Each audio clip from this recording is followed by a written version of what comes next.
Welcome to the BXG podcast, a podcast where pop culture and nerd culture meet at the nexus of the universe and are melded as seamlessly as mid-credit scenes in Marvel properties. I am one of your hosts, Bretton Bestwick, alongside my co-host, Greg Filson, or is he a Skrull in disguise? Who knows? Who knows? I certainly do not, as it were. How's it going, Bretton?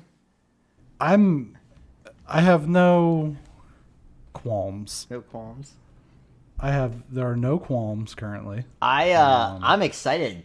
This is Tuesday, and we release the show on Friday. So by the time people hear this show, I will be vaccinated from COVID-19. Getting that Johnson & Johnson baby oil shot, baby. There you go.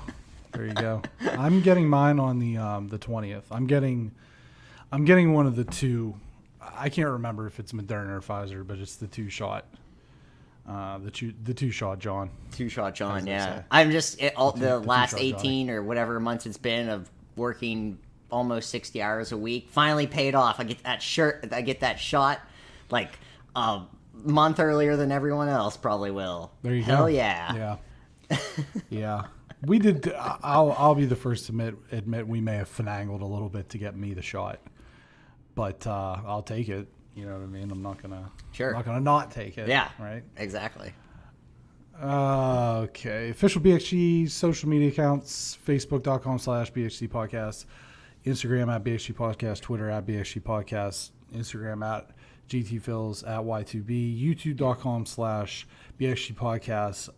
In episode 24, we did a review of Tom and Jerry, and the video review of that can be seen on youtube.com/BXG Podcast. We post every Friday morning at 7 a.m. Eastern Standard Time, 4 a.m.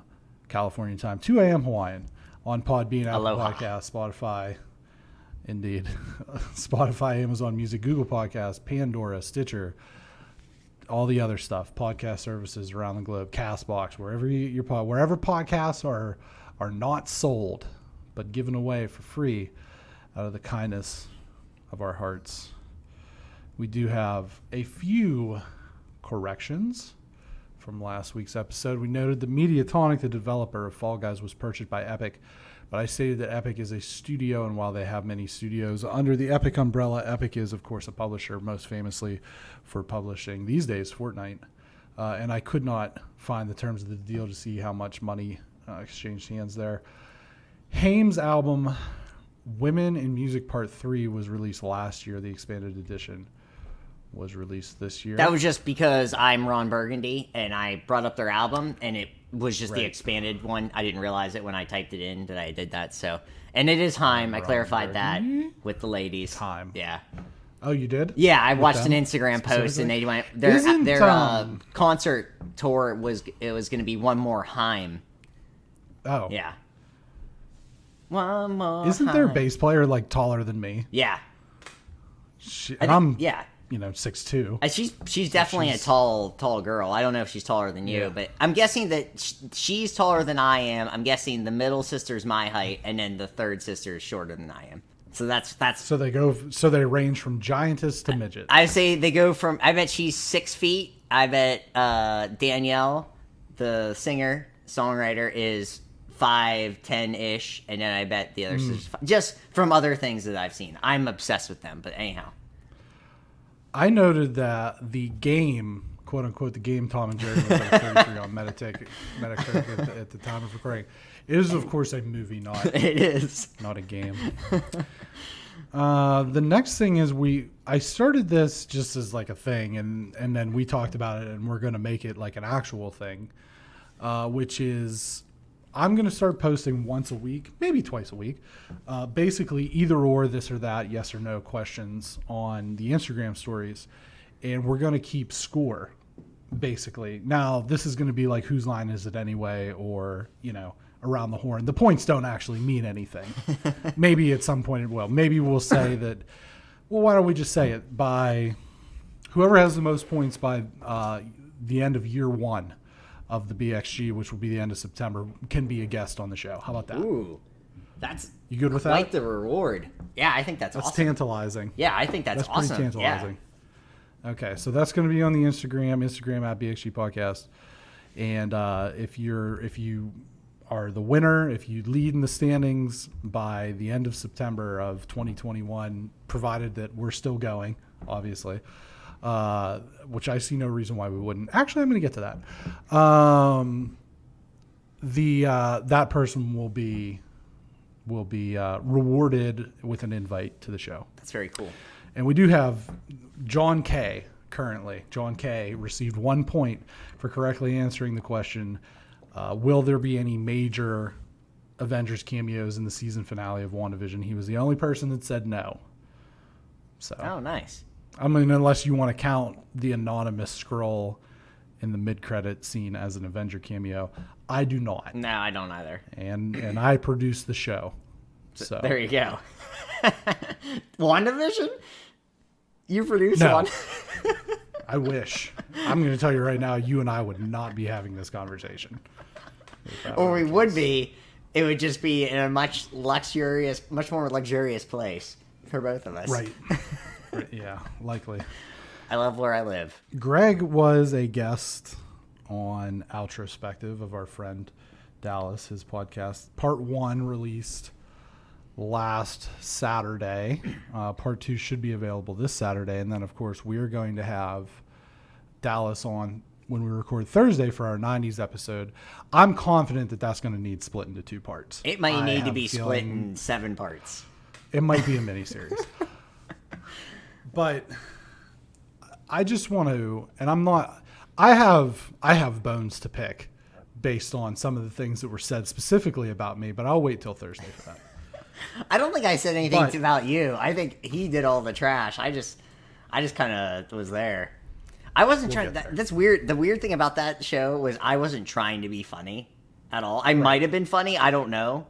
And I went back and listened to it a little bit, but I was like, it's hard to go back and like recount. Have you listened to the whole? Yeah, I listened to the whole thing. Yeah. Yeah.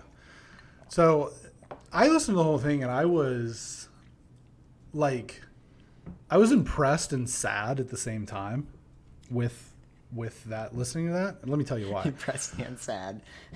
Well, it'll make sense in a second. Thanks, Dad.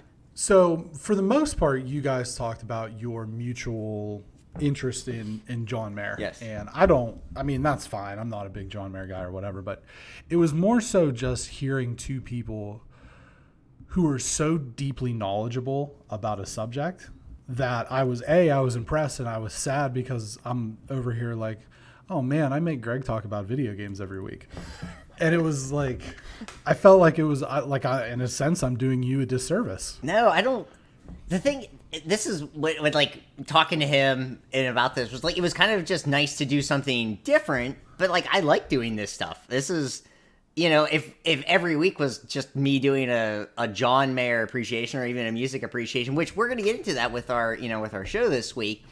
And I'm going to actually break down kind of more of that based on, you know, the Grammys and everything like that. That was just a fun outlet because the thing was about being a guest instead of being a host is that you're supposed to kind of just throw out everything you have.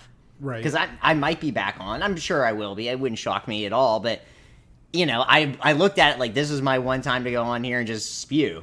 I let everything out. Sure. Yeah. The brain unleashed. So part 2 this week, as you put it last week, part 1 was a John Mayer appreciation, and part 2 was just life lessons. And I told Dallas that when you said that, I rolled my eyes so hard I got glaucoma. So we'll see. Where he broke it up though goes. was different than where I thought he was going to break it up. He did a cliffhanger. Yeah, So it's going to be still a lot of music talk and then life lessons. Yeah.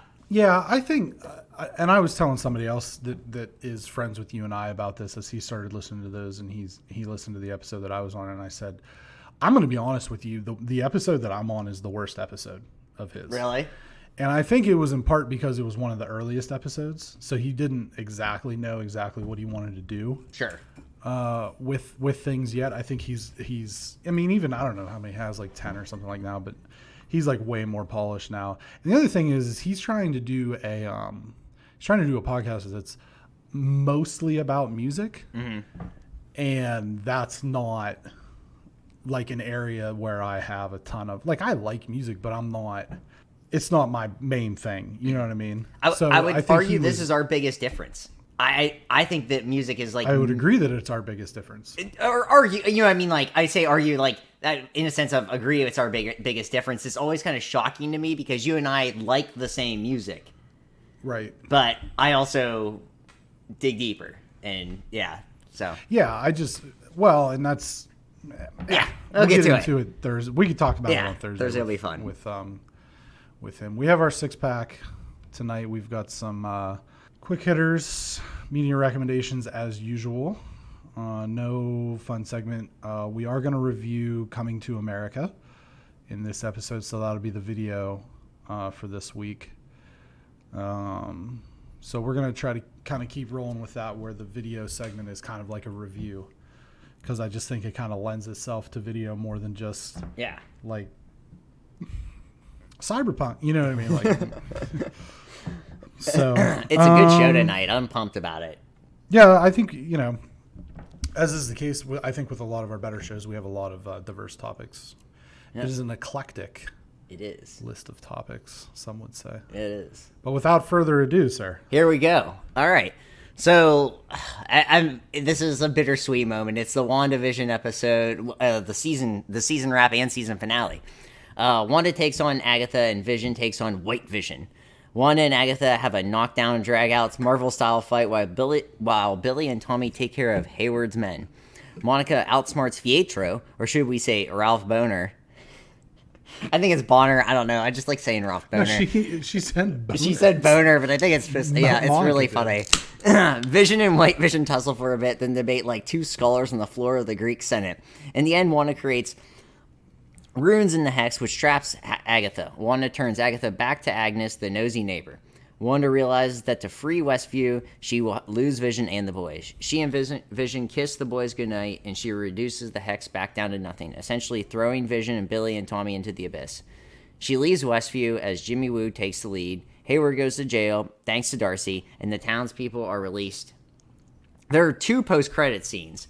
The first of which sees Monica being given an invitation by a Skrull to enjoy him, presumably Nick Fury, on the Sword space base. Sword. I was trying to be Sean Connery. Sword. I take Sword. It's like when you're on Burgundy, you just read it as it is. The second post-credit scene sees Wanda enjoying a life of solitude in a mountain cabin while her subconscious speed reads the Darkhold Tome, which she won from Agatha and will teach her how to better control or use her magic. As she reads, the screams of Billy and Tommy are heard through the books. So, Boom, boom, boom. I think the best way is like as we have here, we have some key questions, and this is, I think this is the best way to do this, because this is, like we said, this is a season recap. It's an episode recap. I think it's a series recap. I don't think they're gonna. Yeah, they keep saying it's a season finale, but I don't know. So was the show better or worse without a major threat level villain? Yes. Yes. Because I think that this show showed that Marvel can keep things contained on a small scale. I would argue that they showed that with Spider-Man Homecoming, where it was Peter Parker against the Vulture, Toomes, and it basically was such a small scale thing in New York that it just like didn't require the Avengers time. Right. But this is even smaller scale than that. I do think, because when we say major threat level villain, obviously there was a villain. Agnes was the villain, the main antagonist, I guess, as the series. Well, at least she was the manifestation of it. When we say like major threat level villain, we're talking about somebody like, Eric Killmonger is going to release these Black Panther soldiers all into the world, or, Loki, obviously, he's got an army, or obviously Thanos, but even some of the smaller villains like Baron Zemo or, Hydra with the Winter Soldier stuff. So there's not like an end game. That's a bad example because that's the title of one of the movies. Just a major, like, if we don't stop this thing, it's going to be global chaos. Right. Bad guy. And I saw one of the producers, or writers, I don't recall the name. They said that the main villain of this series was Grief. Yeah. was mourning the passing of a loved one, and that was the true, the true main bad, quote unquote bad guy, or the main antagonist. And it makes sense, because that's kind of what moved the series along. I think that this was, I was telling our friend Josh Felto, who came on earlier in the fall, as we were talking about it. He said, "What did you think of it?" I haven't watched it yet. I said it's the saddest thing they've ever done. It's the saddest in terms of, and I don't mean sad like, oh man, that sucks, it's so sad, like the cool kids say. I mean, it's like the most emotionally sad thing that Marvel has ever done. It was just a complete, we knew from the jump with like the promos and everything that it was going to be different, but I didn't expect it to be different like this. It was the realest thing. Like, it was the only time where you honestly, like, instead of being emotional because someone like dies in the movie, or you think dies because, whatever, the snap, like, this was actual, like, my kids are gone, my husband is gone kind of grief, which was new. This was definitely new, and this wasn't something that, we were probably expecting it to some degree that had to change. She couldn't just keep having Westview, but it was cool in the sense too, because like, I've heard other people talk about Marvel from listening to other podcasts or reading other things, where it's just like, you do have this threat level villain, but at the end of the day, they are going to win. Because there's no threat level villain here, you don't actually know what someone's competing against. And that made it more interesting. I would say it was the most intellectual thing Marvel's done in a sense too, where it is more about grief and like trying to get through just life. This wasn't trying to get through, saving the world. This had nothing to do with saving the world. And maybe it does now going forward for, Wanda being able to have these, the sense of power and what she can actually do. And she is one of the most powerful characters in the Marvel universe when you actually get into it. Because of that, it's also what leads to other things about her, and why, the Scarlet Witch is the Scarlet Witch is a very interesting character in the comic books, because she is the borderline good versus evil character in a lot of things because of her powers. It's going to be interesting going forward, but it definitely didn't need a threat level villain. It definitely didn't. I'm glad it didn't.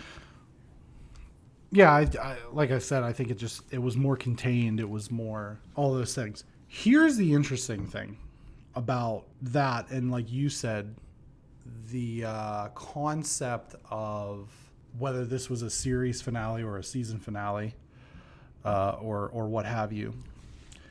I think that if this winds up being the only season, she is going to be more likely to be nominated for an Emmy. Yes. Because it will fall into the category of the limited series, which is that's where you're kind of talking about, like, for example, I believe in the last Emmys or the year before that, I don't remember exactly which one, The Watchmen cleaned up. Yeah. Watchmen cleaned up. Right. Because it was a limited series. And so the requirements, and just in general, those series being less prevalent. Yeah. She may find herself being nominated for an Emmy. I think she'd be the only one, other than like special effects stuff and stuff like that. I mean, I don't even know if they have those, but I think it could be a possibility. Now, the next question that I've seen on everybody's mind is, what happened to White Villain? What happened to White Vision? He just took off. It's just like, he's like, good conversation, my guy. Right. So they have the which I actually really like. They have. Yeah, well, yeah, I did too. They had the conversation about the Book of Thesis. Yeah. And then, White Vision realized that he's Vision without the humanity in the memories and things like that. And then the other Vision, who was not real because he was created by Wanda through the Hex, had the humanity and the memories, but not the actual physical form. And they kind of came to an agreement of, oh, we're both Vision. And then, Wanda's Vision goes back to Wanda, and White Vision went to Shrugs. Yeah, I mean, I'm guessing he goes because he now is implemented with the thoughts as he goes to Avenger Camp. Well, he still doesn't have the humanity, though. He doesn't have the humanity, but he has the thoughts. He's got the memories, but that's it. So I'm guessing he goes to Avenger Camp, and he's like, hey, I got some Colgate, and I'm really white now. I don't know. Yeah, he got whatever Kyle got for his teeth. Yeah. He did. He uses that charcoal toothpaste, all over his body. I guess. Yeah, that's my best guess, though. I mean, they just wanted to have. I mean, and it's in the good thing is it's canon. Also, Paul Bettany's awesome, so we want to keep Paul Bettany. Yeah, we want to keep him around, obviously.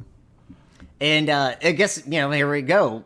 So how does this set up Captain Marvel 2? Obviously, the end credit scene. Captain Marvel 2 is being built to by the Monica character, and then her being invited to the sword. The sword. The sword facility that's in space that Nick Fury is located at. She'll be up there. Apparently, there's like someone read into this like she has some kind of a grudge against Captain Marvel. Yeah. Maybe it's because she never came back. Yeah. To see her mom when her mom got sick and things like that. But I don't know. I also know that Miss Marvel is going to be playing a prominent role in Captain Marvel too. So this is only part of the puzzle. But that's pretty clear that Monica is going to have some role to play with Captain Marvel too. But I think the main question is, and I think this was in the show at large, but then also with the end credit scene with Wanda in the mountains doing her Incredible Hulk thing where she was just kind of chilling out in serenity. But how does all that lead into Doctor Strange?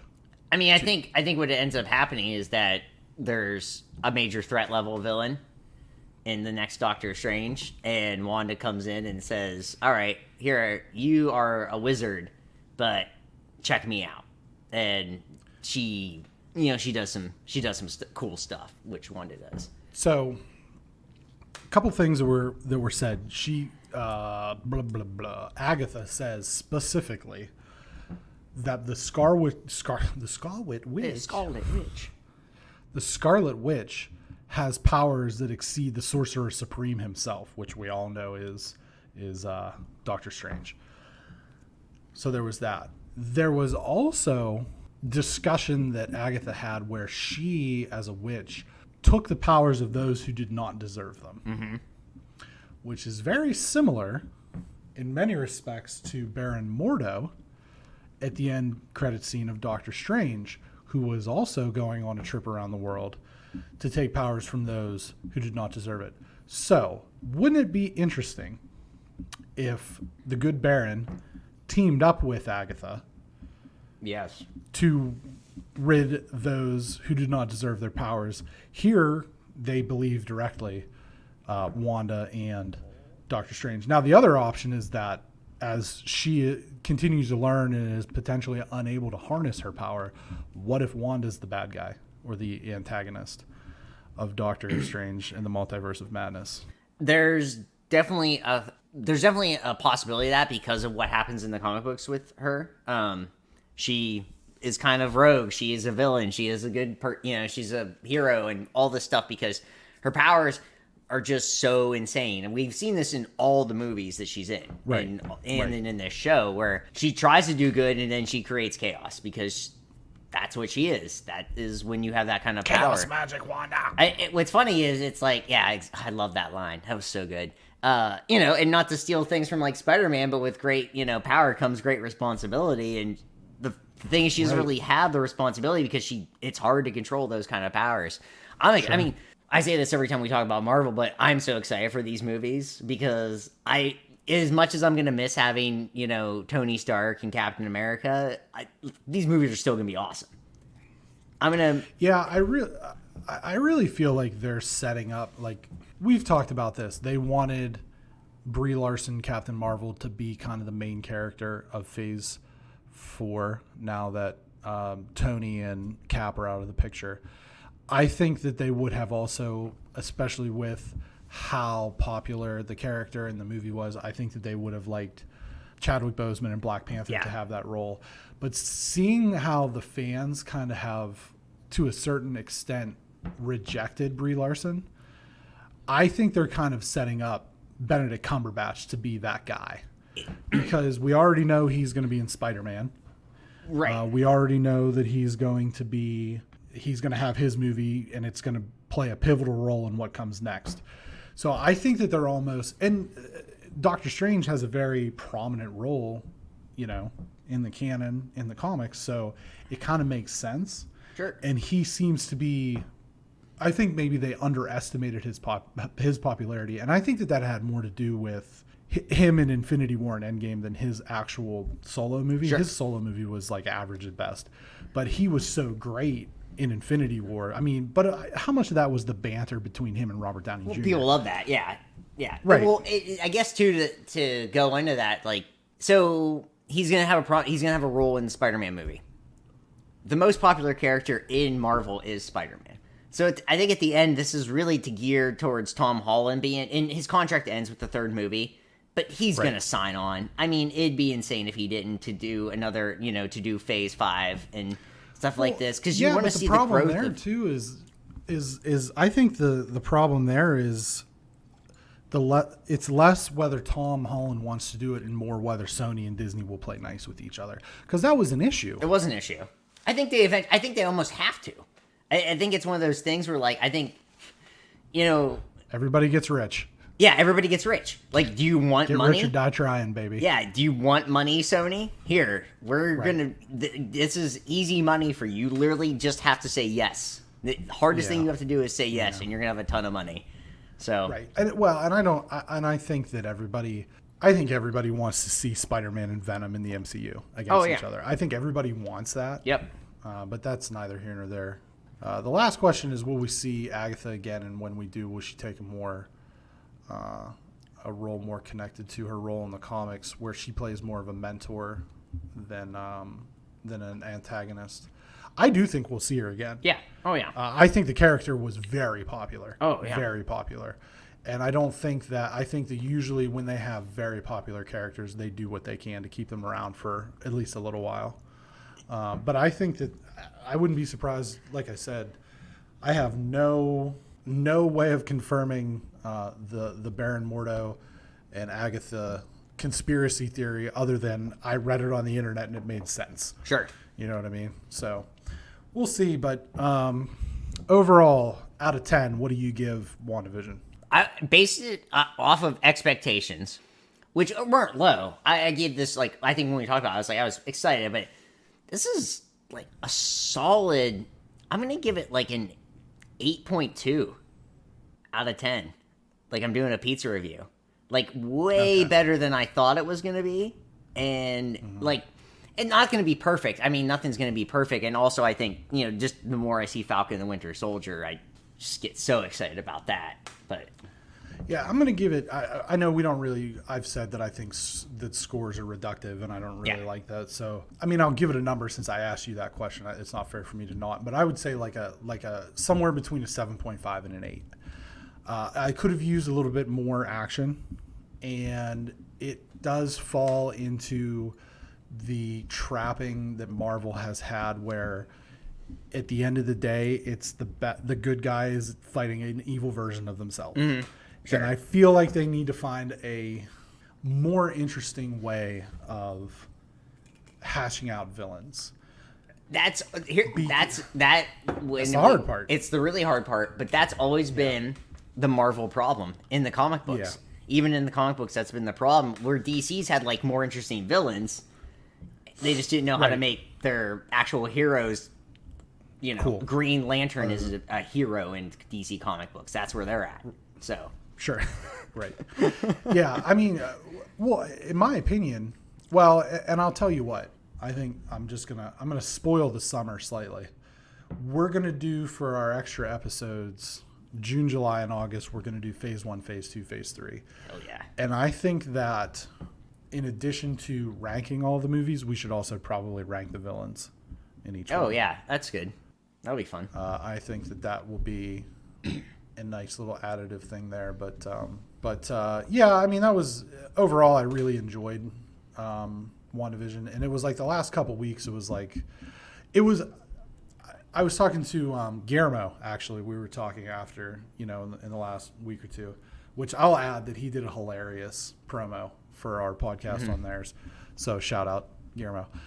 But I was talking to him about the WandaVision. I was like, man, I was really cool with it being appointment viewing until I wanted the last 2 episodes, like right then and there. Right, yeah. You know what I mean? And I think that's the mark of a good show. But yeah, I mean, I liked it.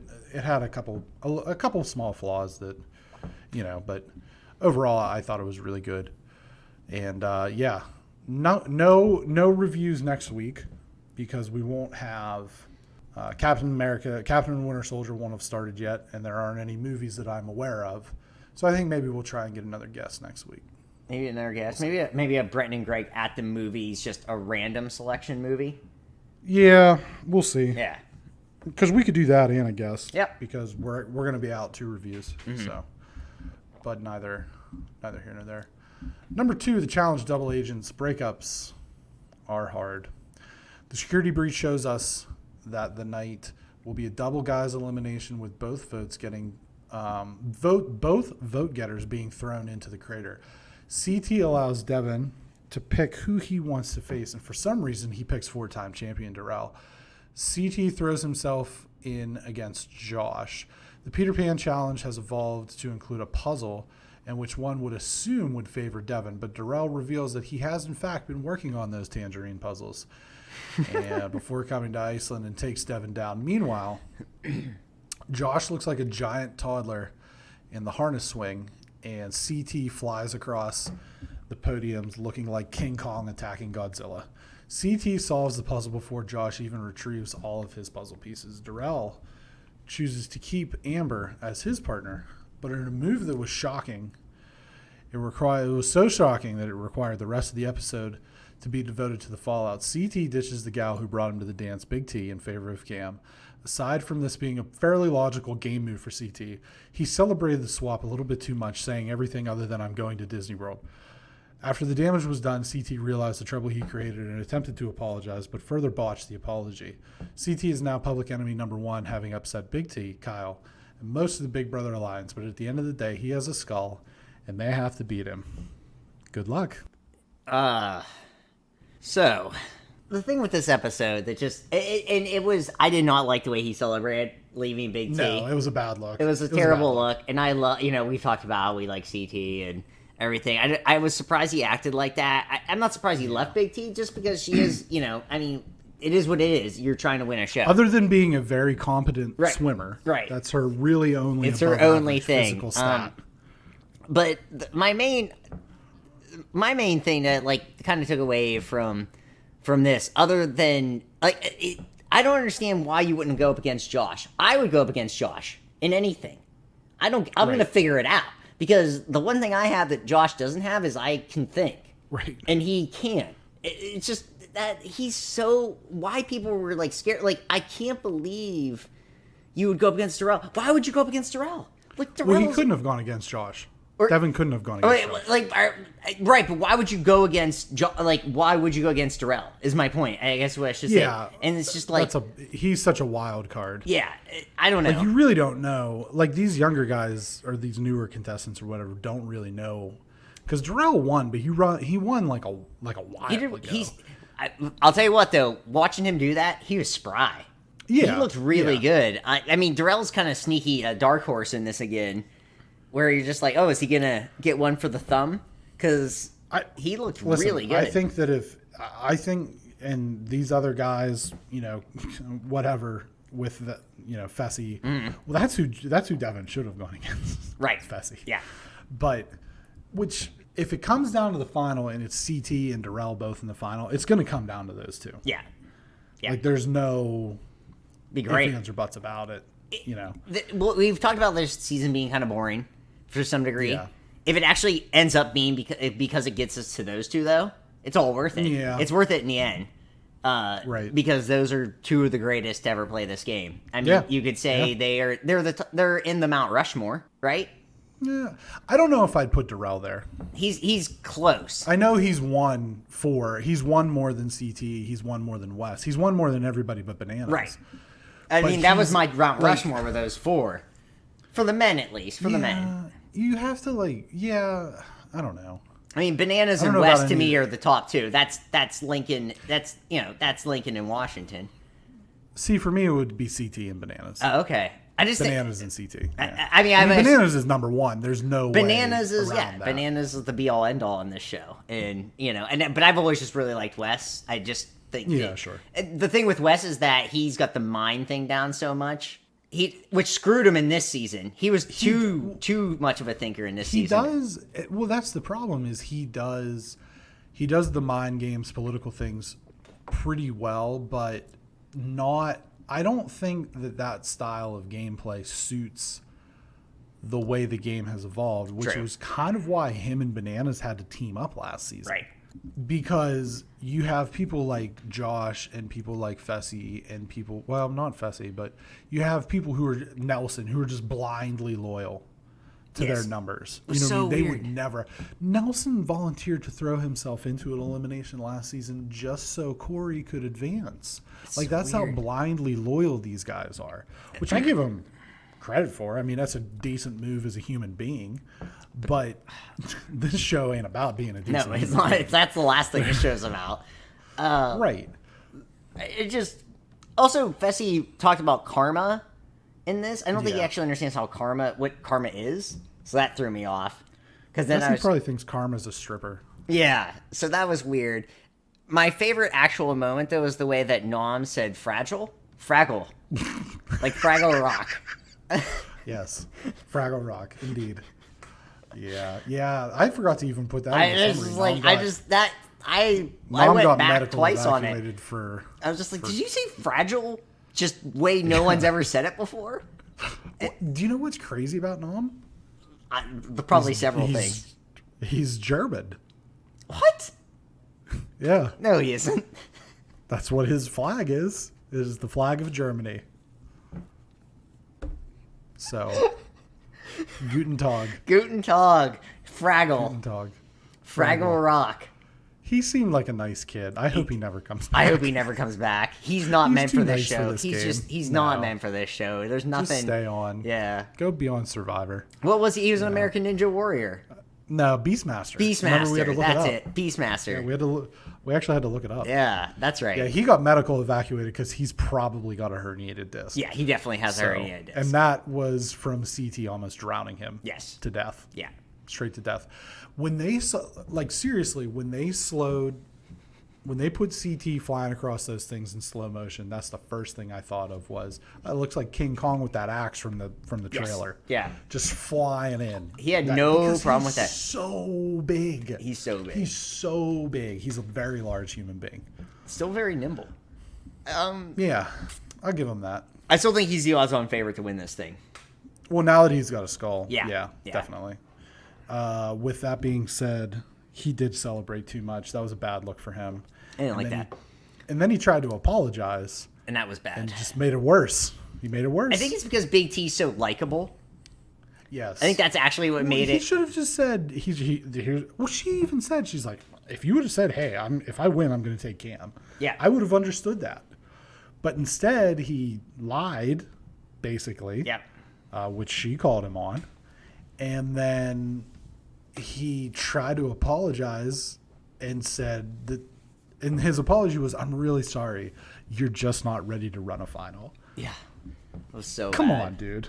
Just say, hey, I shouldn't have celebrated like that, and I shouldn't have lied to you. I apologize. You're an awesome person. You have to be brave for things, and I'm still going to be here for that. You do have to be brave for things. Yeah, So. I mean, it is what it is, CT. I mean, at the end of the day, he is still a kid from Saudi. So, here's a roll of quarters for you. See you down at the park. What does that mean? I don't know. All right, so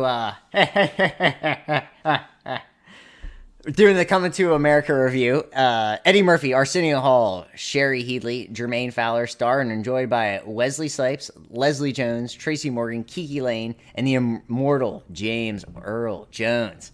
And more in this sequel to 1988's Coming to America. King Akeem learns he is a bastard son in Queens from his trip 30 years ago. Needing a son to fulfill the role of his heir, he tracks down Lavelle Johnson of Queens and brings him back to Zamunda. There he must learn to be an Asmodean and is set to marry the daughter of Akeem's rival, Z. But true love conquers all, just as it did with his father. So you never saw the first one, is this right, Brenton? Yeah. Okay. Correct. And I never saw Coming to America in 1988. I know, like, you and I have different, like, Eddie Murphy's one of my favorite people of all time. So what did you think? Seeing this is like, kind of, not fresh to this whole genre. It's a movie that I watched. Fair enough. It's got to be weird. No, it was like, well, you and I were texting back and forth. I didn't know, like 20 minutes in, I was like, I don't know if I can even finish this. This is not anything. This isn't funny. But I think probably what was going on there was that was right when they got back to America. And there was probably, I'm guessing, this is conjecture, so you can say I'm right or wrong.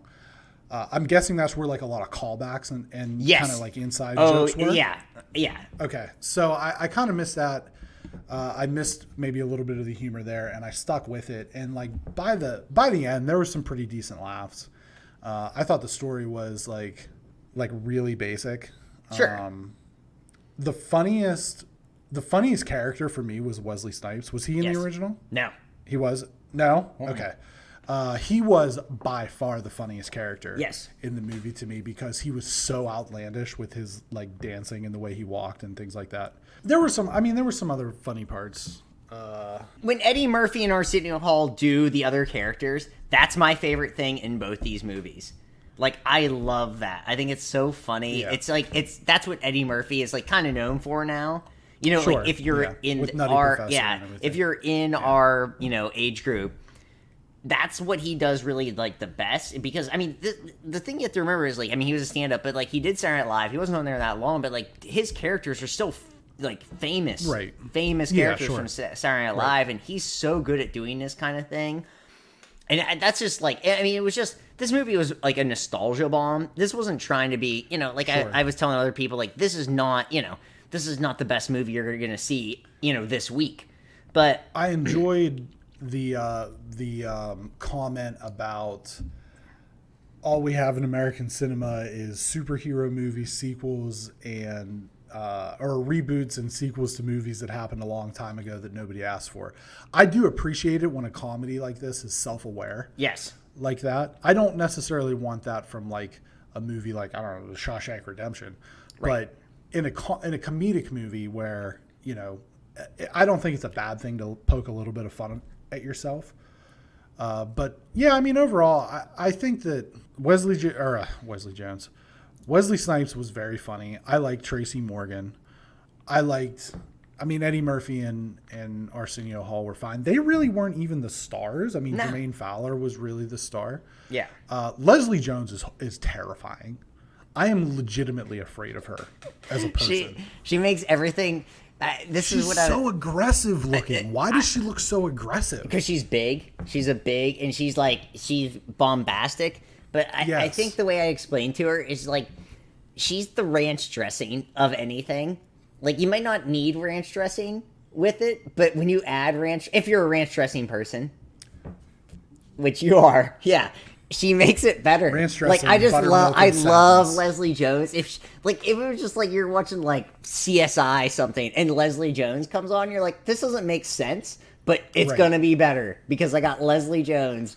She's so intense. She's so funny. I think a lot of it has to do with she wasn't famous until she was 50.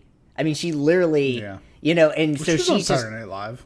Right, but she was 50 when she was on Saturday Night Live. I did not realize she was. She's the oldest cast member ever on Saturday Night Live. Wow. And yeah, and so it's like she just is like I think a lot of it is she's taking all this fame and just like, I'm running with it now, baby. Yeah, sure. And going forward, I love her. This movie is just, like I said, I mean, it's not the best movie you're ever going to watch, but I think it's like, if you've seen the first one, you're gonna like this one. I mean, there's zero doubt in my mind.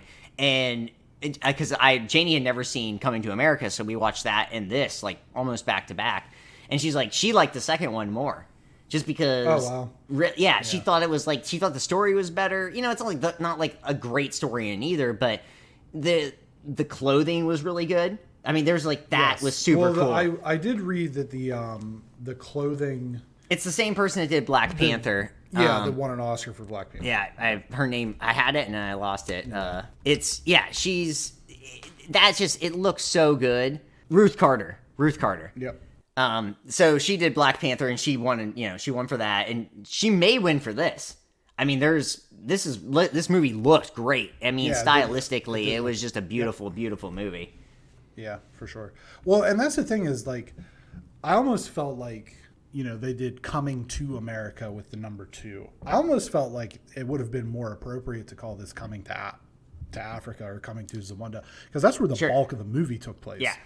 And it was more about Lavelle's story coming from Queens to, a country that he's never known. Right. Versus Eddie Murphy or Akeem coming to America.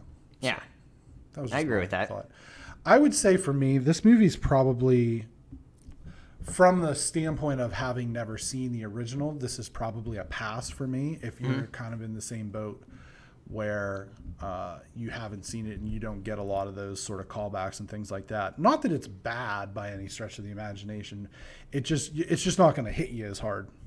Right. Oh, I totally agree. I feel like if you're coming in this blind, you're not going to, like, that first 20 minutes, I agree with you. I think I even said to you, like, the first 20 minutes aren't, like, that great because it is just a lot of callbacks. And you're like, is this whole movie just going to be a callback? And then it actually isn't. It is sort of similar, but not exactly. If you've seen this movie, this is 100%, watch. I mean, this is, if you haven't, but you like Eddie Murphy, it's a good one. If you haven't and you have, like, nothing, it probably is a pass. I totally agree with that because you're just going to be kind of lost. I really do think you're not going to be in it early, and then you might just kind of stop paying attention to it. Yeah, sure. Amazon claimed that this was the most streamed movie since the pandemic started. Oh, wow. I'm going to call shenanigans on that. Those numbers, aren't verifiable. Sure. And I just don't think that that's true, sir. I just don't think that that's true. Wonder Woman? Yeah. It doesn't mean Amazon. It doesn't mean just on their service. I think that they were making the claim that it was just on everything, but like I said, I call shenanigans. Yeah, that seems kind of whack. It's whack. Yeah. It's been another Brenton and Greg at the Movies at Home review. Woo! Get your popcorn ready. Brought to you by LaCroix. Unofficially. Number 4, the Grammys presentation. The 63rd Grammys will be live-ish on Sunday, March 14th. We discussed some of the nominees in a previous episode, but tonight we're going to make our predictions for 5 of the awards: Album of the Year, Record of the Year, Song of the Year, Rock Album of the Year, and Rap Album of the Year. We have our link because I wasn't going to write all of this down. It's worth noting that the eligibility is from September 1st, 2019 to August 31st. 31st? What am I, Ric Flair? August 31st, 2020. We're just going to go record of the year. How do you want to do this? Record of the year, or do you want to start with? I think we should start with the lowest. I mean, I don't want to say the lowest because actually, I have some thoughts, and I'll get to that. But I think we should stop with like rap, rock, and then end with the biggest award, like we're doing the awards show. Okay.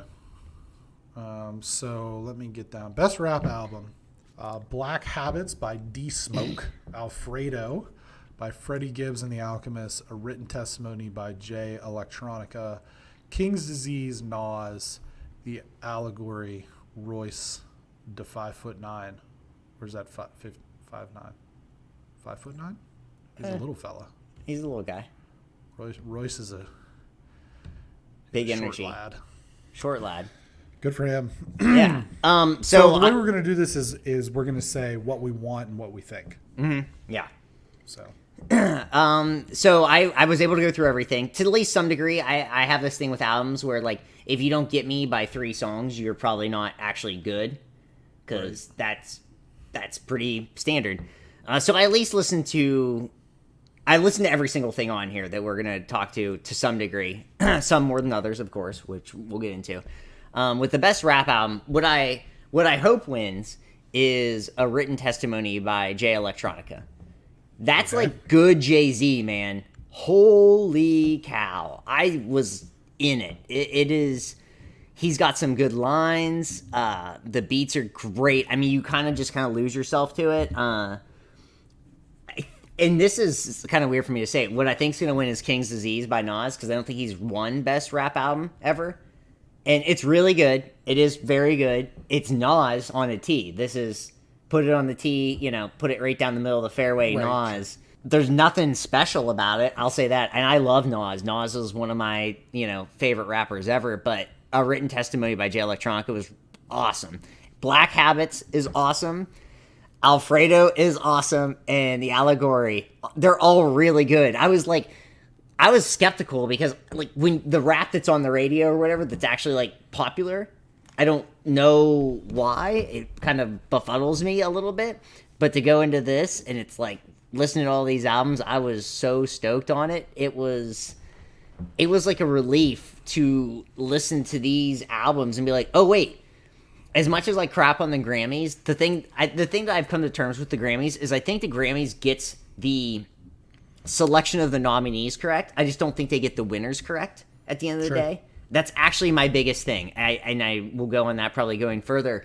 But I thought these albums were all really, really good. And this is literally picking some serious nits there. But Written Testimony, I think, should win. King's Disease, I think, will win. So the way I did this was I just found a Spotify list that had a song or two from each album on it. And I tried to listen to as much as possible. The only album that I've probably heard a lot of is probably The Allegory. I would say... from a standpoint of what I think will win is Nas, just because kind of like what you said, there's a lot of name recognition there. What I want to win, well, yeah, not nominated, should have been. I wish Anime Trauma and Divorce by Open Mike Eagle. This was the best. This was the best rap album this year. And you have it on vinyl, man. That's cool. And I do have it on vinyl. And I'd like to thank the Academy. Or whatever. Sure. So. Sure. We have that. That is a great album. Best rock album. I didn't realize that there was a best rock versus a best alternative album. I did not know that. Best rock album, Hero's Death by Fontaines DC. Kiwanuka? By Michael Kiwanuka. Daylight, Grace Potter, Sound and Fury, Sturgill Simpson. The New Abnormal, The Strokes. Okay, so, of course, everyone that listens to this knows I'm a Sturgill guy. I was like, right. Ooh, and he did this, and that is a tried and true rock album. Listening to all these, this is the most rock album. I'll 100% say. Which is funny, being a guy that does country music, put out 2 bluegrass albums. Sound Fury is the most rock music. I mean, you are getting thrown into rock and roll with this music, and actual rock. I mean, like an actual, like a stone? Yeah, you're getting thrown. Boulder? Yeah, it hits you. It hits you. I listen to all these. Yeah, it's rough. No, it's really good. I do think this is, if someone's just a purist of rock, wants that old school stuff, you're gonna probably gravitate towards Sturgill. The Strokes, the album is The Strokes. So if you like The Strokes, you're gonna be like, oh, okay, I like this album, which is fine. Right. I like The Strokes a lot. That's kind of where I'm at. I like The Strokes. Yeah, of course, and it's a good album. Grace Potter, I love Grace Potter. I'm surprised, just as an aside, I'm surprised The Strokes aren't under alternative. That seems more like their shtick. Maybe. They might have gone in here because I don't think they would have made it into the alternative category. Because those albums are all really good too. Fiona Apple. That album's good, dude. Ass. That album's good. It is good. Listen, come on. What?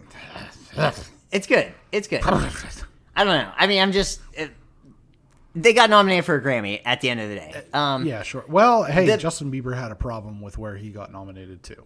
He did. It's weird. This is a thing too where it's this is the funniest thing because I'm going to say who I want to win is Sturgill Simpson just because it'd be hilarious to see him win in alternative, in country, and then in rock. Only person ever to do this if he does it. He was the only person ever to be nominated for these things. That Michael Kiwanuka album is amazing.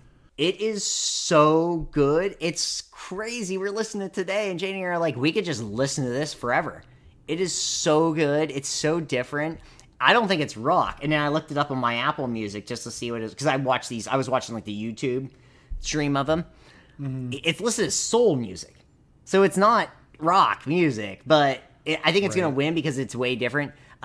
Grace Power was awesome. Strokes, Sursum. The Hero's Death, Fontaine's DC, I didn't vibe with. It didn't do anything for me. It was sort of like actually very depressing sounding music, and that doesn't work for me. I'm not a huge depressing, shocking, all the stuff that I talk about on here, loving pop music. So you're not a big Radiohead fan? I'm not a huge Radiohead fan. No, I am not. No. I respect it. I understand why it's good. It's just not. Sure, it doesn't mesh with me personally. So, who I want to win, Sturgill. Who I think will win, I actually think it'll be Michael Kiwanuka. Who I think will win will be, which I'll be fine with, by the way. Michael Kiwanuka. I'll be fine if he wins. It's awesome. Okay. Who I think will win? Sure, that guy. And who I want to win, the Strokes, because I like them. Sure. There you go. So. Oddly enough, I'm going to have more commentary on some of the other, like the album of the year and song of the year stuff, which is the next one, song of the year. So what's the difference between song and record of the year? So record of the year is the writers. Same thing. The writers, and then it's the actual performer. That's song of the year is the songwriters. The record of the year is is the person that does the song. I think that's how it is. So the writer, it's like winning Best Picture and Best Director, but it's one of those things. It is. I mean, because you have to credit the people. It's never made sense to me. You have to credit the people that actually wrote the music. I'm going to tell you, this is why I don't like this right here, right now. Because we have to talk about it too much. This is an allegory. No. Oh. No. And this is an allegory about why I don't like pop music. Okay, you ready? Single Ladies, Beyonce, had like 13 writers on it. Yes. My son could have written that song. Oh, the Single Ladies? Yeah, that one. Single Ladies. It's a great song, though. Or no, not that one. Who Runs the World? Oh. Who Runs the World? Yeah, that song. Had like 13 writers on it. Because we got to get the beat, and we got to get the words, and we got to get this, and we got to get that. But then this person contributed 2 lines, so we have to put them in. Well, also, too, it's writing the music for... It's also writing the instrumentals. Bohemian Rhapsody. Who wrote that? Queen. Yeah. The end. Well, and that's not all pop music. No. Listen. You listen to me. Okay. Sir. Bohemian Rhapsody. One of the greatest songs of all time. I won't hear any differently. No one, if you're going to argue with me on that, you can go suck an egg. You're wrong. Okay? You're wrong. 100%. You're just wrong. That's why I struggle with pop music, man, because it's like, and here's a perfect example. Song of the year, Black Parade. It's a Beyonce song. It's got 1, 2, 3, 4, 5, 6, 7, 8, 9 writers. 9 writers wrote that song.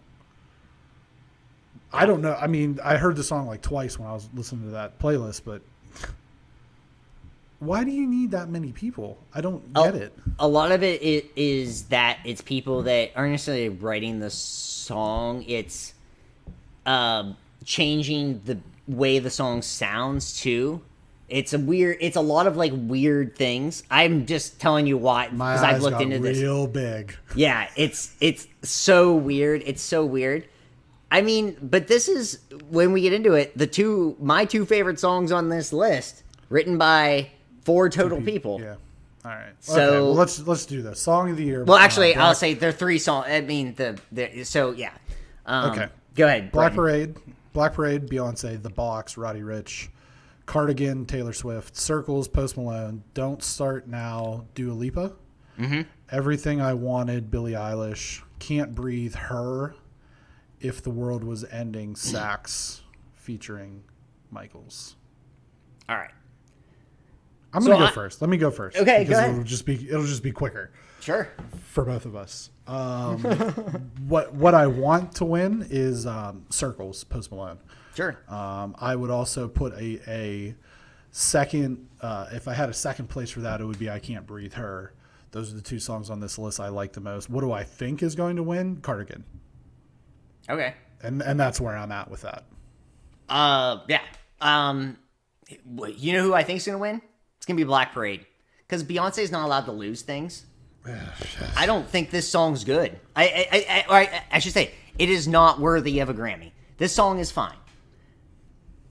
It is the worst song out of this list. I'm 100% like it. And this is funny how you, and we did not talk about this. Too many people are involved in this song. Yeah. This song is so all over the place. There's nothing about this song that makes it special. There's nothing about this song that makes it unique. It's not a song that I've listened to it like 3 times this year. I don't ever want to come back to it. I don't think it's catchy. There's nothing about it. I like Beyonce fine. I like old Beyonce. Yeah, I feel like I'm saying the Kanye thing. I like old Beyonce. I like it where she wasn't so like just trying to be like, I don't know what it is. It's the worst song of this. It's gonna win. It's gonna win. I don't even think it's close. It's probably just a freaking landslide victory. What I would like to win is Don't Start Now. I know this seems super, I mean, I've mentioned it. That song, you're 2 beats into it, you're in. I love Cardigan. I think that's the best song on both those Taylor Swift. I love that song, and I like actually all these other songs fine. But Don't Start Now was like the first that album, Future Nostalgia, which we'll get into. I mean, I'll hold off for that album. That song's really good. Why wasn't the song with Bon Iver nominated? That's a better song. It is a better song. I think it's because this was released as a single. I think it has to be released as a single too. Oh, okay. Yeah, there's a lot of stipulations with this stuff. I mean, it is what it is. It's one of those weird things. It's like when you get nominated for Best Actor, it's literally the clip you send in. It's not actually the movie. Isn't that crazy? I mean, it's weird. I don't think I ever knew that. I think it's literally That's a wild. clip they send in from the movie. Yeah. Oh. At least that may be from a TV. It's something where like, oh no, what Best Actor in a TV show is a single episode. You send in an episode, not the entire season. That's weird. Right. Yeah. Right. All right, so we can So move that's where along. you're at. But Black Parade's gonna win. I don't even think it's gonna be close. It is what it is. Best album. Oh boy. Chillamambo? By Your guess is good in line. I said Chalombo. Chalombo. Yep. La la la Chalombo. By Janae Aiko. Sure. Black Pumas by Black Pumas. Everyday Life by Coldplay. Jesse Volume 3, Jacob Collier. Women in Music Part 3, Haim. Future Nostalgia, Dua Lipa. Hollywood's Bleeding, Post Malone. Folklore, Taylor Swift. My pick would be what I want to win, Hollywood's Bleeding, Post Malone, because I find it to be the most tolerable thing on this list. But I will say, I do like Haim. Have you listened to Haim? I listened to their old stuff, like the older stuff. Sure. Like I said, I think we were talking about it last week's episode. Right. They've got played a lot on Alt Nation, and I actually really did like, I think, their debut album. Yeah, they're really good. What I think will win is Taylor Swift, Folklore. Okay. For the same reason why you think Megan or Beyonce will win Best Song. This was the hardest category for me. In the sense of like Chalombo, Black Pumas, Everyday Life. Which I listened to that Coldplay album today. I'm sorry. No, it's very good. It's very instrumental. If you're a Coldplay person, like I actually liked Coldplay way back in the day. Fine, we fought about it. Yeah, I mean, and it is like that. You do with pianos, man. That's all they are. It's a better album than I thought it was gonna be. I mean, so whatever. The Jesse Volume 3 is like literally background music, which I'm okay with. Chilombo, it did nothing for me. It was, she was fine. Her voice. I thought it was gonna be more of that. I thought it was gonna be more that kind of music, and it isn't. It's more of like sort of rap. It did nothing for me. Black Pumas. It was okay. To go back, it was just like. Then I get to the actual albums I liked, which are Women in Music Part 3, Future Nostalgia, Hollywood's Bleeding, and in Folklore. This is where it got tough for me. Because if you talked to me 2 weeks ago, I've been like, Folklore is who I want to win and who I think's going to win. Who I want to win is Folklore. I do want Taylor Swift to win. I think this album, it was, first off, like an album that came in a moment where like, it was the first actual quarantine album. It was the first album that someone just said, I need to do an album in quarantine to, whatever it is. It's really good. It's a different version of Taylor Swift. I thought that was really cool. And I like Future. This is whereas I think it sounds super gnarly and it's like, what I think's going to win. I think Haim's going to win. Because I think technically this is such a great album. They do so many different things. They have rock music. They have like... We should have been writing this down. Soul music. It's... Well, I think we'll remember. Yeah. We should do standings. Sure. And I think it's just technically a really, really good album, which kind of bums me out. I don't want them to win. I don't want them to have, and not on their, I don't think it'll change them, but it'll change the people that listen to them and be like, oh my God, Haim, all this stuff. That, it's so unique. It's so different. The wild card of all this is Chilombo. If she wins, I'll be like, that music did nothing for me, but thankfully it'll win and no one will ever talk about the rest of her life because I didn't think it was good. Chilombo. That's how I feel. So okay, record of the year, which is somehow different than song of the year. Black Parade, Beyonce, Colors, Black Pumas, Rockstar, Da Baby, featuring Roddy Ricch, Say So, Doja Cat, Everything I Wanted, Billie Eilish, Don't Start Now, Dua Lipa, Circles, Post Malone, Savage, Megan Thee Stallion, featuring Beyonce. I think that what I would like to win, this is actually probably going to surprise you. I think that what I would like to win is Don't Start Now. Yeah. Dua Lipa. It was the catchiest song. Either that or Post Malone. What I think will win will be Billie Eilish. Now, a couple things here. Number one, I think that this is a result of her being super hyped for the last 18 months. She's got to walk away with something. I hope so, but... Number two, I don't like Billie Eilish. And let me tell you why. Because I could not shower for a week and show up and talk into a microphone. I do it every Tuesday night at 10 o'clock Eastern Standard Time.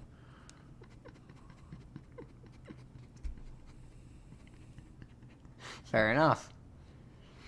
So I'm not a fan. But I am a fan. That's just me. That's just me. That was going to be our concert. That was the concert we were going to see right before everything went to crap. Right. Mine was Craig Robinson. Oh, okay. Not a concert. Sure, right, but an event. He'd have been playing the piano. Yeah. This is not, this is the Beyonce trade. She's winning this thing. It's one of those things where, like, I wish I could say something different. What I hope wins is Don't Start Now. That's a better song. That is just a better song. I'm sorry. I'm not at all sorry. Very catchy. It's just a better song. To me, it's so insane. If Beyonce wasn't Beyonce, this isn't even a question. This song isn't even nominated. Just because she's literally Beyonce, this got nominated for whatever reason. This song's fine. It does nothing. It brings nothing to the table different than anything else. It's this. This is what the Grammys do, though. They pick the right songs to be nominated, but they will not pick the right songs to ever win anything ever. It's the way it is. I mean, I'm not shocked. I'm not shocked by it. It is the way it is. So there's our picks for the Grammys. We'll see if we're grammatically correct next week. Well, it was a good run. This was episode 25, so quarter of 100. That's how many we made it. And take care, everybody. Take care. Tell your mothers. Okay, we'll move on to Lay on, McDuff. a slightly heavier topic. Space Jam. Indeed. Space Jam, a new legacy starring Don Cheadle and an up-and-coming thespian named LeBron James will incorporate other WB properties. In an interview with Entertainment Weekly, director Malcolm Lee revealed we would see Lola Bunny hanging out with the Amazons from Wonder Woman. What do we think could be some WB property crossover with specific tunes? One character we will not see is Bebe Love You, as a perpetual thirsty skunk has been canceled. Did you see this? I did after Pepe Le this. Pew Yeah. thing? Weird. I mean, it's a skunk. The crazy part about it was, did you see the scene that got cut? No, I didn't see the Because scene. the scene had been filmed. So he's like hitting on a bartender or something, and he gets knocked back, and LeBron catches him, and it says something like, "You can't touch a lady without their consent," or it's like so quote unquote woke. I hate that term, by the way. I think it's so stupid. I think that it's Yeah, but I neither agree. here nor there. Yeah, that's the scene that got cut, was LeBron explaining the rules of consent. Oh my god, It's so dumb. stupid. I hate everything. I do hate too. Everything. Yes. What other Warner Brother properties will we see crossover? I'm gonna go on record right now. Daffy Duck is gonna be Batman. That's just gonna be what it is. And if I'm wrong, then we will come up with some consequence for me being wrong for that. I don't believe I will. I looked through the different Warner Brother properties that could be used in this. Harry Potter, Lord of the Rings. These are the main ones that I think could potentially be used if they're gonna throw Lola Bunny in with the Amazons. Batman, Superman, all the DC stuff. Lord of the Rings, The Matrix, Harry Potter, and the MonsterVerse, Godzilla, King Kong. I definitely think we're going to see Daffy Duck as doing something with Batman. They've played on that before.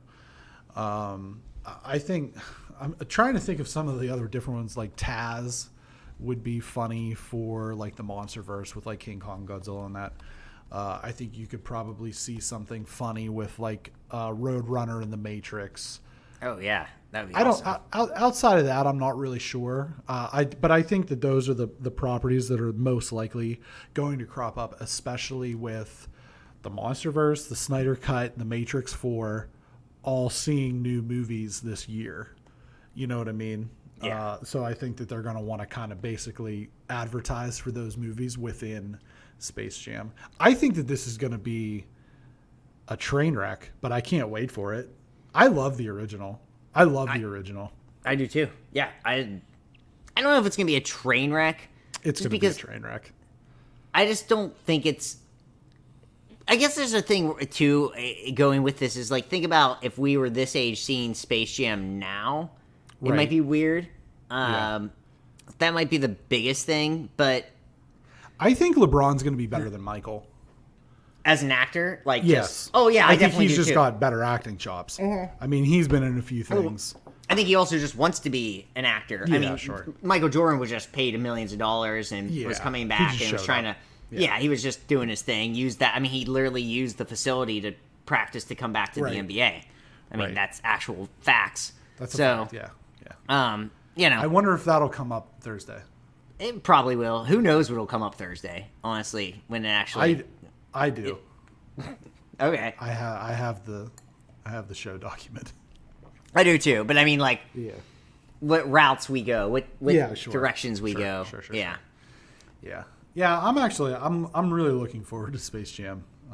Honestly, it's on our list of things to review this summer, and it is day one HBO Max. Number 6. Well, did you have any predictions about properties and specific Looney Tunes? Well, I was gonna say the Batman thing. You went that direction. That was basically I thought that was the easiest one. Yeah. Yeah. Nothing. You know, nothing that's obvious. Nothing is obvious, right? Everything else is more like conjecture. But yeah, that was just that. I feel like that's gonna happen. Jumps out. I mean, if they're saying, yeah, we're gonna do other WB properties, I think that's probably. I'll tell you another place to look would be the Lego Movie. Oh, sure. They integrate a lot of stuff. Yeah. I don't think that we'll see Lego stuff in the Looney Tunes things, but that might be a place to look for if you're trying to figure things out. More Animaniacs, any way I can get it. Have you been watching the new? I've watched like a couple episodes. I love it. I mean, it's the Animaniacs. That's so good. Yeah, right. Yeah, it's good stuff. Number 6, Harry and Meghan interview with Oprah. Prince Harry and Meghan Markle sat down with Oprah and discussed the hardships of being part of the royal family. Meghan mentioned that she considered suicide during her pregnancy. There was discussion in the royal palace on how dark their baby Archie would be and other issues regarding race. Buckingham Palace released a statement. The whole family is saddened to learn the full extent of how challenging the last few years have been for Harry and Meghan. The issues raised, particularly that of race, are concerning. While some recollections may vary, they are taken very seriously and will be addressed by the family privately, the statement reads. So I put this in here because I felt like we had to talk about it. I was trying to look for other things. At the end of the day, I was like, we need to talk about this just because everybody else is. My biggest takeaway from this is I am shocked that a family of people that were mostly inbred for hundreds of years and have been always white with a German background may be racist. Pretty shocked by that. Pretty shocked that this happened. Surprised that Meghan Markle was shocked that this was a possibility, that someone with slightly darker skin than each, she couldn't believe that they could be a little racist. I am taken aback by this. A really weird family to begin with, and like there's a thing when you're a family and you have to be together for a long period of time. There's also a chance that you may not like each other and you may say something weird to one another as a family. This is, news to me that a family might not get along. This was super weird. Thought this was crazy that families have problems inside. I am just so baffled by all of this. The thing that, I took away was that I also find them so boring. They're so boring. It's just the fact that we as a nation are consumed by this crap is insane to me. I don't understand why we care. I put this in here just because we had to put it in here. I give no craps about this. They decided to leave. It's on them now. I feel bad for her to the degree you feel bad for a person that has to deal with something like this. But if she is shocked by this, then she has not been paying attention to the world ever. And to compare her to Diana, who was a teenager when she got involved, to someone that was in her mid-30s who had already been divorced, is disgusting to me. Because Diana was fresh and new to this world, and this woman actually had actual relationships and had dealt with the actual world. For her to be completely flummoxed with this was shocking to me. I feel bad for her in that degree of that sucks. But this is how the world works. It's not great, and all these things, the world sucks. I'm sorry that she had to deal with it. I'm sorry she had to deal with a very first world problem of having Diana's $18 million inheritance to live off of. I'm sorry. I was in the room when this interview was on for a little bit. I have a question. She was an actress, right? Yes. Meghan Markle? She was in Suits. Yeah, so she was an actress. I didn't realize she played the fiddle in an Irish band.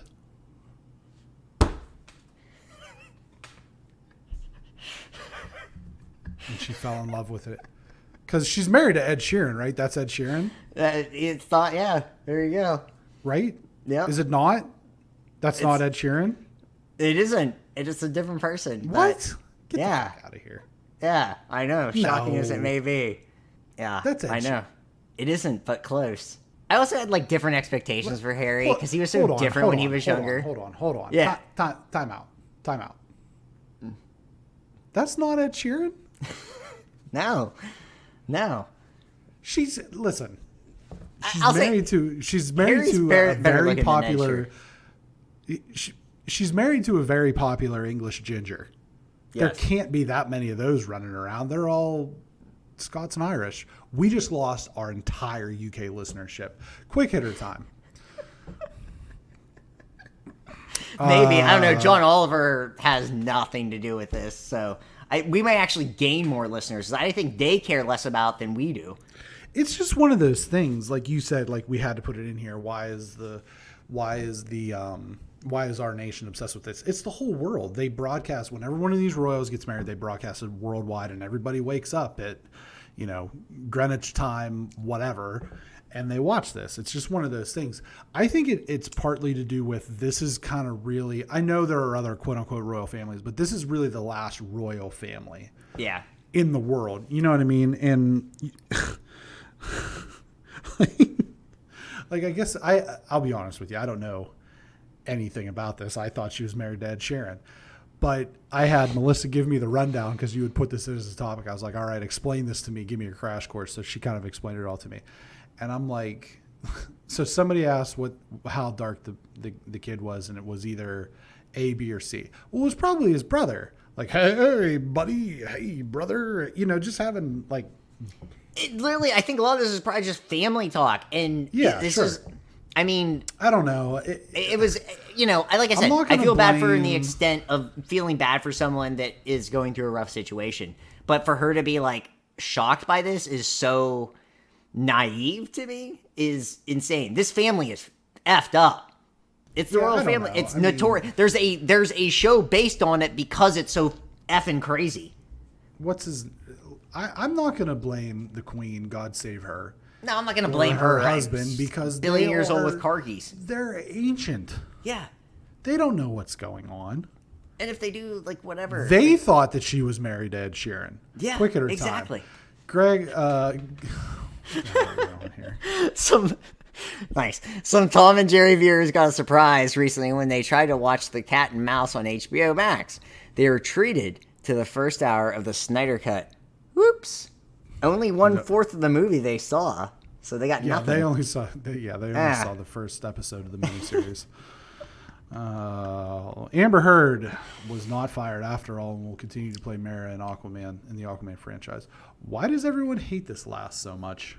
I don't know. It's so weird. Like, it's the Johnny Depp thing. It is. They're mad because Johnny Depp is a raging maniac, and like he's an abusive alcoholic, so you have to pay for it. Amber Heard. I don't understand that. That's super weird. Maybe she's uppity.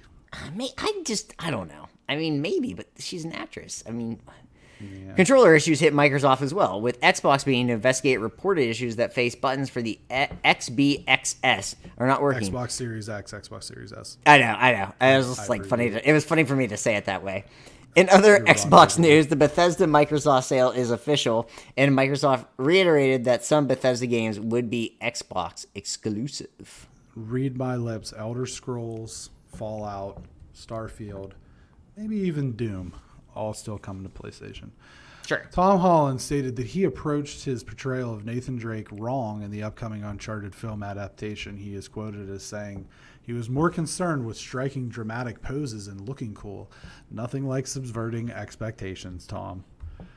I mean, looking cool was something. I mean, I don't blame him for this. There's somebody called a director that's involved in movies. So, whatever. I mean... Yeah, well, he is a competent actor, though.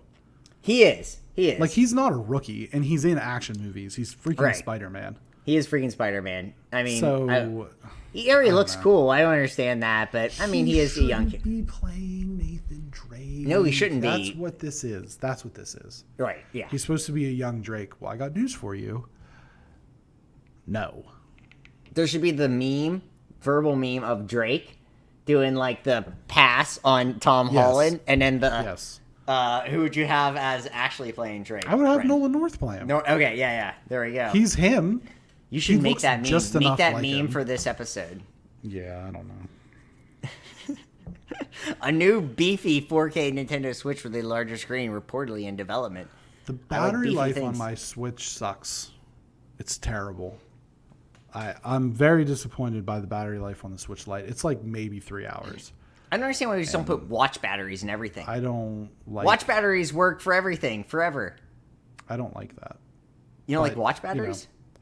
No, I don't like the switch battery because I want to be able to play it longer, and it dies at an inconvenient time, and the plugs in my house aren't convenient, like the outlets. That's bad architecture.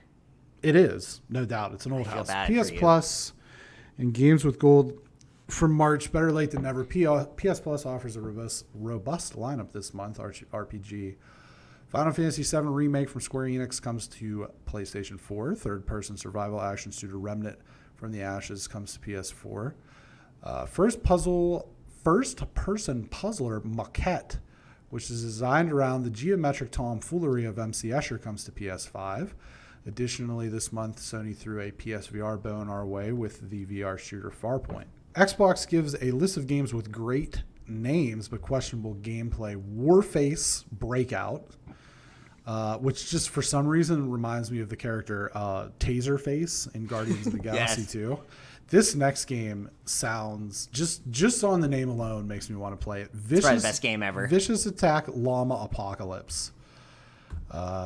So that's one of the free games with gold. Port Royale 3 and Metal Slug 3 for the Xbox. I didn't know Metal Slug 1 and 2 were a thing, so that's exciting. Yeah, well, you never know. Yeah, and, it could be. I mean, a Metal Slug. Vicious Attack Llama Apocalypse. I want to play that. I do too. I think that sounds incredible. For real. I wonder if the llamas... Those are 4 words that just don't go together. No, they don't go together. So do the llamas have guns or something? I don't know. I don't know. I actually looked up the description of it and I forgot. Whatever. Whatever. It's a llama apocalypse. A glow-in-the-dark shark has been identified off the coast of New Zealand. The bioluminescent kitefin fish can grow up to 6 feet long. So this is the sharks from the snacks that were white. Remember those? The shark snacks? Vaguely. There's a white one. It had so this is it. There is a fish in the ocean that can remove itself from its skeleton to use as bait for other fish. That's that's really cool. It's fine. We got the go ahead. Our episodes are explicit now. That's so cool. There is nothing more terrifying than the uncharted depths of the 7 seas of this planet. People are talking about we got to go to space. We got to go to the ocean. Or the things that are scary in space. No, ocean, friends. man. Look beneath. Isn't what lies beneath? What lies beneath? The thing is, horrifying. What is it? Terrifying. We've only explored 1% of the ocean or something. It's a astronomically small number, and you're there are things down there that are so gnarly. Just spawns of Satan. I love it. Oh man, what is James Cameron? Why is he wasting time with Avatar movies? He should be going to the depths of and just doing documentaries on these weird things. There's a fucking glow in the dark shark. This is Avatar. Why does there need to be a glow in the dark shark? Because that is cool. I love this. No, it's not. It's not cool. Yes. Nothing about what happens. Look, this is why I don't eat seafood, man. I prefer my food to be terrestrial in nature. And I'm not going to eat a glow-in-the-dark shark because I want those things existing. I don't. That's cool. I love it. No. I just love it. I love anything that glows in the dark. It's only 6 feet long. Only? That's I don't know. It's called the kitefin fish. You can look it up. I like it. Google it. I'm excited about this guy. This doesn't need to be a thing. There doesn't need to be terrifying glow-in-the-dark anything. As they say, there's a lot of fish in the sea, Brenton. I wish there weren't. Your take on fish is like my take on birds. I don't like fish. I don't like birds. Here's the next question I have. Do crabs think that fish are flying? Probably. Because think about it. Crabs aren't that smart, so I don't know if they even recognize what's going on. But crab is delicious. Nope. You don't like crab? I don't eat nothing from the sea. I don't eat. I'll eat Nothing shrimp from and the sea? hibachi. The end. Oh, okay. That's it. Not even lobster. End of story. No. God no. Well, how horrible is it to eat a lobster? You have to go pick. Like they're just there. Yeah. And you have to go pick. You're like, oh, that one looks tasty. What's his name? Phil? Let's fry Phil up. A little butter on him. Fry Phil up. I like Phil. Shout out if he's listening. I don't like fish. I don't like things. I'm sorry. that are I mean, from they're the all sea. different. I don't like to go to the beach. I don't like to go to the ocean, like the beach ocean. Really? No, because horrifying. I went to Myrtle Beach in jellyfish season. Fuck that. Did you get stung? No. Oh, They're just there. Like you can see them, like the waves come in. Sure. And you can see them in the water. Yeah. Like it's horrifying. There's a lot of them. Yeah. They don't say that as much. They don't say there's a lot of jellyfish in the sea when they're talking about romance. But no. Well, that's because. But love does sting jellyfish, sometimes. Yeah, and then you get pissed on. Yeah. So. Yeah. It happens. I hate the ocean, man. I did not know we were going to take this away from it, but I'm loving it. Oh, my goodness. Media recommendations. So, like I said, I'm obsessed with Haim right now. And Kiwanuka, I realized I really like him. We watched a movie the other day that if you just want to watch something completely stupid, it's They Came Together with Amy Poehler and Paul Rudd. It's like making fun of all these like rom-coms. It's so funny. There's a scene where... What's it on? It's on, I believe it's on Netflix. Okay. Because I like those two. I wouldn't mind checking that out. I mean, just double check, but I believe it's on Netflix. It's so stupid, Breton. I love Paul Rudd, so he's also a vampire. Yeah. Yeah, he is. It's so... Paul Rudd's been 35 for the last 15 years. It's unreal. Yeah, well, he's one of those guys, too, that like he was 35 before he was 35. Right. And then he just kind of stayed 35. So he's like, he was old young, and now he's young old. I can't find where it's streaming all of a sudden, but... It's fine. Don't worry about it. It is. If you can find it, it's super stupid. It's very funny. There's a couple scenes where it was just... let's say the last fourth of the movie isn't so great, but the first three quarters, hilarious. It's just It's on dumb. Hulu. On Hulu, there we go. Yeah. And then we started watching... Hulu or it's on Prime.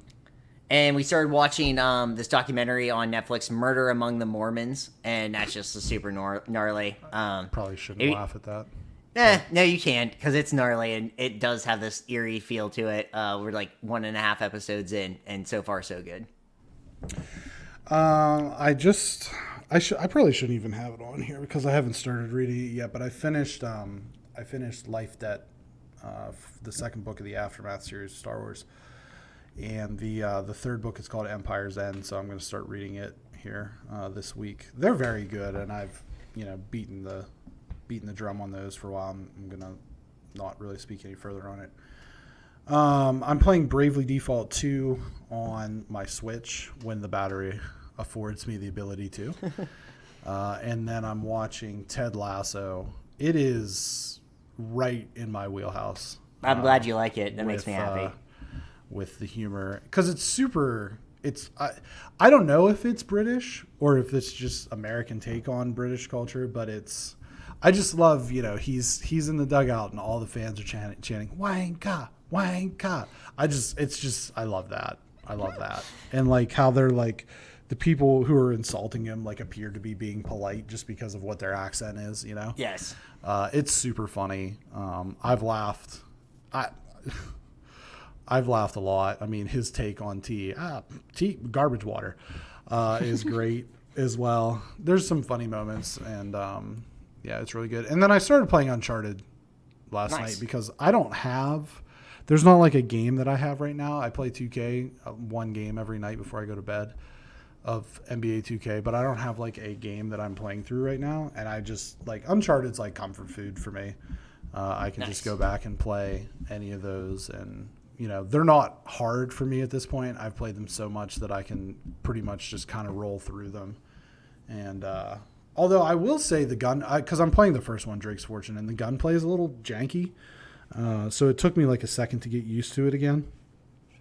But I don't know if I'll go through all 4 of them or not, or if I'll just play like, 1 or 2 or something like that. But, until something else comes out, because the next game that's really on the horizon for me is Ratchet in June, and then I'll probably play Final Fantasy. I got to play The Last of Us Part 2 again at some point to get the trophies, but it's so dire and like depressing. It's a great game. I mean, it's won like 270 Game of the Years or whatever, but it's no doubt it's a phenomenal game. But the issue is that it's kind of like, trying to get in the right mood to like watch $1 Million Baby.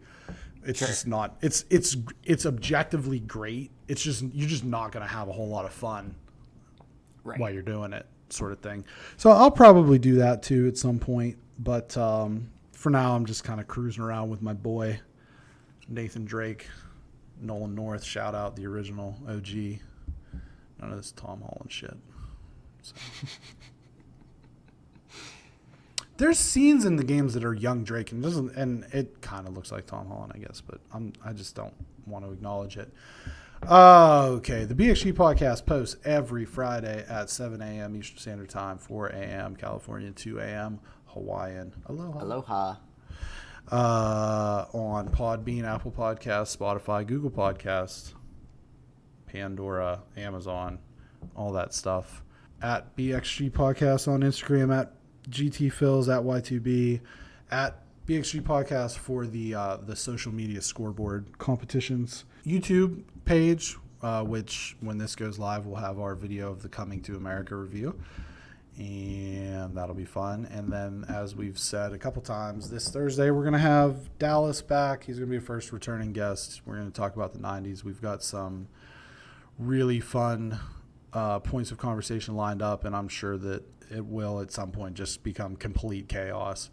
And I wouldn't be surprised if we had to break it into multiple episodes, or it'll just be, we're going to say that it's going to be a 90s episode, and then it's just going to be a shit show. So those are probably the 2 options. But we'll have a good time with that. And some more guests coming up, and because there's going to be a little bit less reviews and things like that. Do you have a movie in mind that you wanted to review for next week? Not off the top of my head, but okay. Nothing on the top of my head, but I can figure something out. Well, why don't we come up with some, and then we'll put it out, and people can vote on it. That sounds good. Just give me a few, by what day is today? Tuesday. Give me a few by Thursday, or 1 or 2, and then sounds good. We'll put it up to a vote, and we'll see what the people want, because we want to give the people what they want. Exactly. So, anyway, all that stuff. Tell your friends, tell your family. Tell your mothers. Stay the fuck out of the ocean, and about the unmistakable essence of the BXG podcast. Guten Tag from Nam. Aloha, and I just want to add Maren Morris for Best Country Song, because The Bones is a really good song too, and I forgot to say that. That's a great song. So I just want to add that in there at the end. Go Maren Morris. Take care, everybody. Love you guys. Thanks for listening.